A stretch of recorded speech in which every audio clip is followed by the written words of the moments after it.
నష్ట పరిహారం, పంటల బీమా, పంట కొనుగోలుకు ఈ క్రాప్ పంట నమోదు ప్రామాణికమని కొమరోలు వ్యవసాయ శాఖ అధికారి శ్రీమతి రాజశ్రీ తెలిపారు. రైతులు వారి పొలాల్లో ఏ పంటలు సాగు చేస్తున్నారనే వివరాలను నమోదు చేయడమే ఈ క్రాప్ పంట నమోదు ముఖ్య ఉద్దేశమని కొమరోలు వ్యవసాయ శాఖ అధికారి శ్రీమతి రాజశ్రీ తెలిపారు. ఈ సందర్భంగా కొమరోలు మండలంలో ఈ క్రాప్ పంట నమోదు అన్ని గ్రామ రైతు భరోసా కేంద్రాల పరిధిలో రైతు భరోసా ఉద్యోగులు పంట వద్దకే వచ్చి చేస్తున్నారని ఆమె తెలిపారు. ప్రతి ఒక్క రైతుకు ప్రతి ఒక్క ఎకరాకు పంట నమోదు చేయడమే వ్యవసాయ శాఖ లక్ష్యమన్నారు.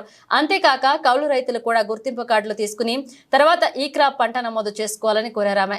ఈ పంట నమోదు చేయించుకుంటేనే ప్రభుత్వం నుంచి సాయం అందాలన్నా, పంట కొనుగోలు చేయాలన్నా, పంట నష్టపరిహారం పొందాలన్నా ఈ పంట నమోదు తప్పనిసరి అని ఈ సందర్భంగా రైతులతో మరొక మారు తెలిపారు.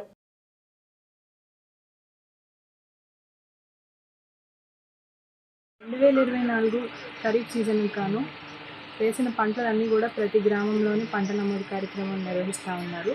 తనకి ఈ సీజన్లో వేసిన పైర్లు ఏవైతే ఉన్నాయో వాటన్నిటికీ కూడా రైతులు ఈ పంట నమోదు చేయించుకోవాలని తెలియజేస్తూ ఉన్నాము.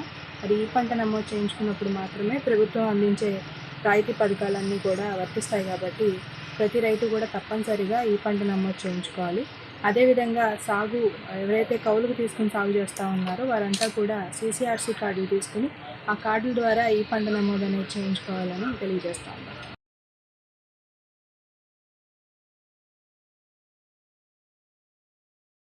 రైల్వే